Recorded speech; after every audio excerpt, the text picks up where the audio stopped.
हर कहानी कुछ सिखा जाती है। कार्टून क्रिएटर 48 कहानियां जो इंसान बनना सिखाएं। सीमा अपनी छत पर कपड़े सुखा रही होती है कि तभी उसकी नजर अपने सामने रहने वाली पड़ोसन काजल पर जाती है, जो कि फोन पर किसी से टहलते हुए बातें कर रही थी। और सीमा ने अपने मन में कहा, हे भगवान, ये काजल तो जब देखो फोन पर लगी रहती है और इसकी मम्मी इसको कुछ कहती भी नहीं है। किसी दिन कहीं भाग जाएगी तब इसकी मम्मी को अकल आएगी। तभी सीमा की सास आशा उसे आवाज लगाकर नीचे बुलाती है। अरे बहू, आज नीचे जाना भी है या फिर सूरज के बाद रात का चांद देखकर ही नीचे उतरेगी? आई माँ जी, बस 2 मिनट। सीमा अब सारे कपड़े धूप में सुखाकर नीचे आ जाती है और उसके बाद आशा को भी सामने वाली पड़ोसन की चुगली करती है। इस पर आशा कहती है, हाँ, मुझे भी उस काजल का व्यवहार कुछ ठीक नहीं लगता। देख लेना, एक दिन अपने परिवार वालों का भी मुंह काला करके भागेगी। तभी आशा का छोटा बेटा आर्थिक सीढ़ियों से उतरकर नीचे आता है और कहता है, माँ, मुझे ऑफिस जाने के लिए लेट हो रहा है और मेरी ब्लू शर्ट नहीं मिल रही है। भाभी, आपने मेरा नाश्ता बना दिया है ना? अरे देवर जी, आते ही हम सब पर चिल्लाना क्यों शुरू कर रहे हैं? आपका नाश्ता बना दिया, आपका लंच पैक कर दिया और जिस ब्लू शर्ट की आप बात कर रहे हैं वो आपके दरवाजे के पीछे हैंग कर दिए मैंने प्रेस करके। भाभी, आप कितनी अच्छी हो, अगर आप नहीं होती तो क्या होता? पर तेरी भाभी भी तेरा काम आखिर कब तक करेगी? अब तुझे भी घर बसा लेना चाहिए ताकि तेरी पत्नी आकर तेरा सारा काम करे। वैसे मैंने अपनी पड़ोसन मोनिका की बेटी रीमा को तेरे लिए पसंद किया है। तू बता कि कब चलना है उसका हाथ मांगने के लिए। माँ, अभी तो मुझे लेट हो रहा है और मैं ऑफिस जा रहा हूँ, इस बारे में बाद में बात करते हैं। आर्थिक ये बोलकर वहां से चला जाता है, जिसके बाद सीमा और आशा को लगता है कि आर्थिक शर्मा गया है।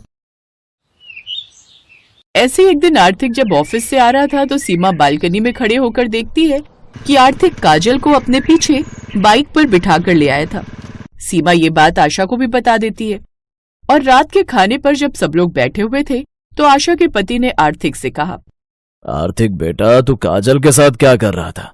तू जानता है ना कि उसके चर्चे हैं इस गली में, वो न जाने किससे फोन पर लगी रहती है। पापा, परेशान मत हो, वो तो मुझे रास्ते में मिल गई थी तो पड़ोसी होने के नाते मैं उसे घर तक लेकर आ गया। आखिर आपने मुझे संस्कार दिए कि किसी लड़की को ऐसे अकेले नहीं छोड़ना चाहिए। वाह वाह वाह, क्या समझदार बेटा है मेरा। अच्छा ये बता कि रीमा को देखने के लिए कब चलना है? माँ, मैं आपको बताना भूल गया, कल मुझे 1 हफ्ते के लिए बाहर जाना है, एक ऑफिस ट्रिप है। जैसे ही वहां से आता हूँ फिर देख लेंगे रीमा को भी। हाँ बेटा, काम ज्यादा जरूरी है। तू 1 हफ्ते की ट्रिप से वापस आ जा, उसके बाद बात करते हैं। इसके बाद आर्थिक अगले दिन ऑफिस की ट्रिप से बाहर चला जाता है तो वहीं काजल की माँ रो रो कर गली में शोर कर रही थी, हे भगवान, मेरी बेटी घर से भाग गई, चिट्ठी छोड़कर गई है कि माँ मैं जिससे प्यार करती हूँ उसके साथ जा रही हूँ, जल्दी आपसे मिलने आऊंगी। मैंने क्या कमी रखी थी उसकी परवरिश में। वहीं बालकनी में खड़े हुए आशा और सीमा भी ये सब कुछ सुन रहे थे और आशा ने कहा, मुझे तो पहले से ही पता था कि उस लड़की के लक्षण ही ऐसे हैं, वो भागेगी ही। कोई बात नहीं, कुछ दिनों में पता चल जाएगा कि किसके साथ भागी है। उस परिवार की तो आफत आ जाएगी जिस घर में शादी करके काजल जाएगी। एक तो वैसे भी पड़ोसन भाग गई, अब क्या इज्जत रह जाएगी मोहल्ले की। ऐसे ही कुछ दिन गुजरते हैं और एक दिन आर्थिक घूंघट में एक लड़की को लेकर घर आता है। अरे आर्थिक, ये कौन है और ये घूंघट क्यों? रीमा के घर तो अभी हम गए ही नहीं थे, तुम 1 हफ्ते की ट्रिप पर गए थे, ये सब क्या है? आर्थिक और उस लड़की का घूंघट हटा देता है। घूंघट हटते ही आशा और सीमा की आंखें फटी की फटी रह जाती हैं। सामने कोई और नहीं बल्कि उनकी पड़ोसन काजल खड़ी थी, जो कुछ दिन पहले ही घर से भागी थी। काजल, ये तुम तो भाग गई थी। हे भगवान, ये सब मेरे घर में क्या हो रहा है? नमस्ते भाभी जी। नमस्ते माँ जी।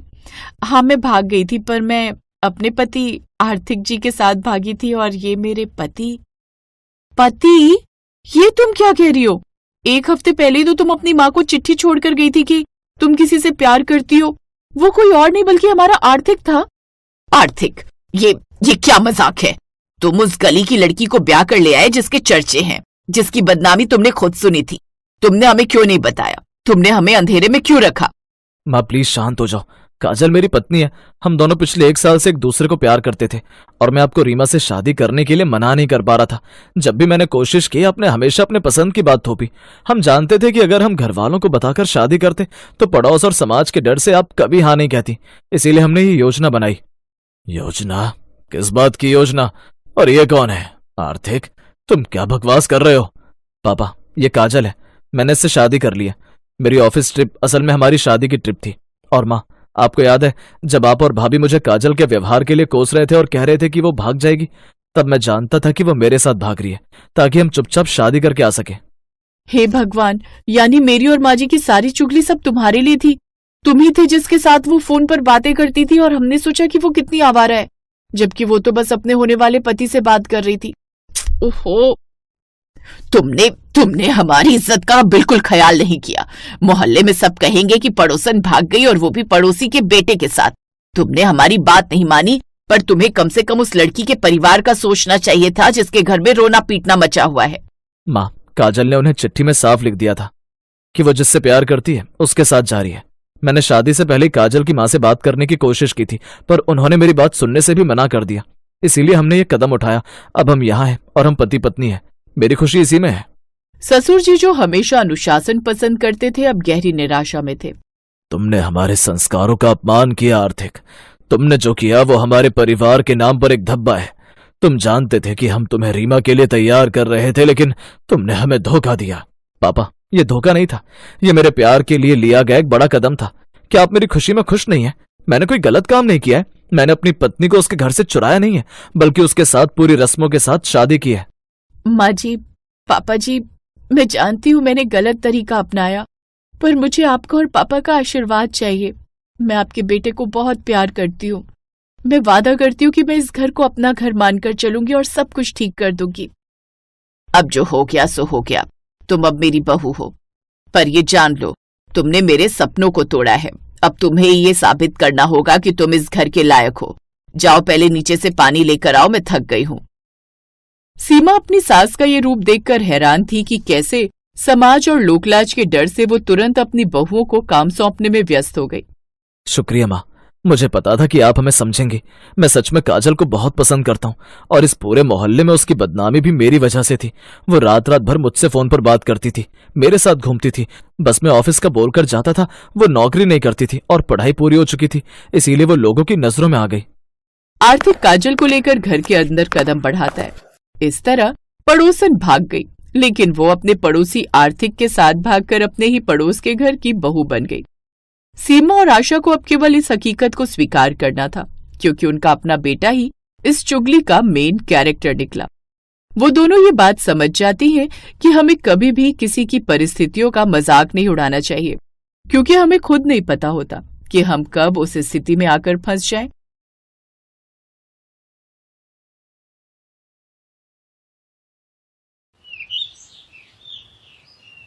बच्चों की गर्मियों की छुट्टियां शुरू हो गई थी।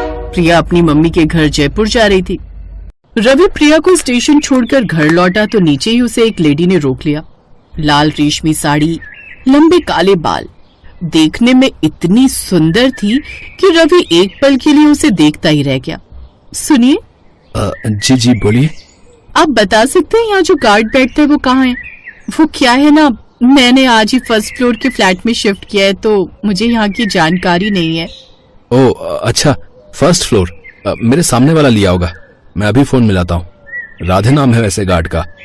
हेलो राधे, कहाँ है वो? क्या नाम है मैम आपका? जी मेरा नाम शोमा है। हाँ हेलो राधे, शोमा मैडम तुझे ढूंढ रही हैं, जल्दी से गेट के पास आ। Thank you so much.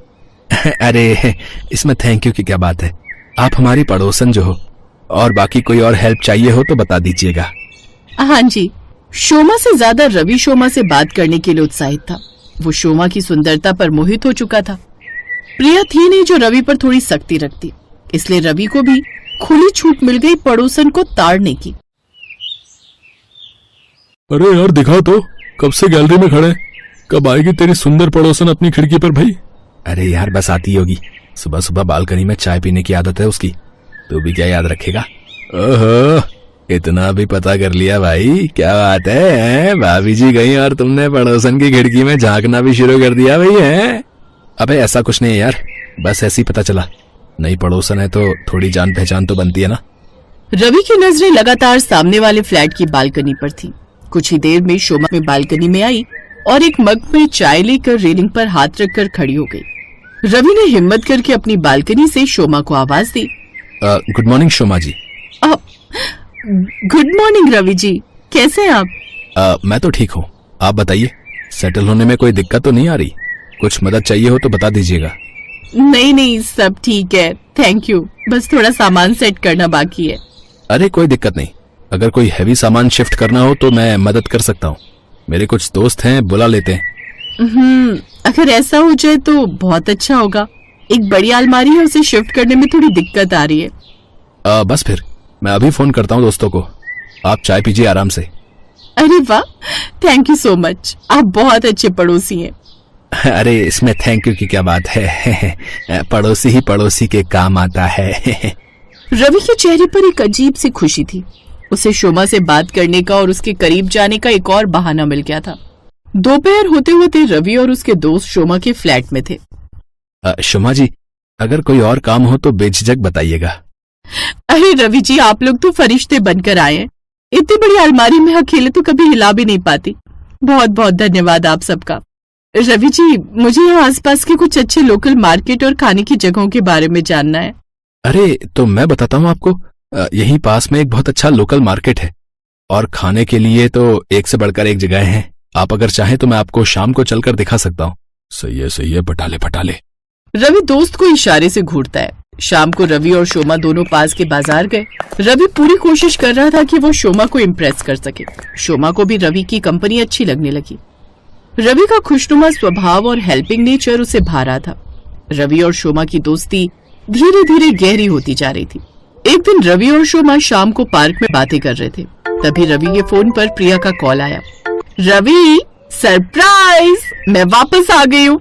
बस आधे घंटे में घर पहुँचने वाली हूँ। तुम कहाँ हो? क्या तुम इतनी जल्दी वापस आ गई? मैंने सोचा था अभी हफ्ते भर और रुकोगी। मैं बस थोड़ा बाहर हूँ, आता हूँ अभी। हाँ, मन नहीं लगा मेरा। पुलकित और नैन्सी दोनों तुम्हारे लिए उदास हो गए थे। अच्छा, मैं पहुंचकर तुम्हें फोन करती हूँ।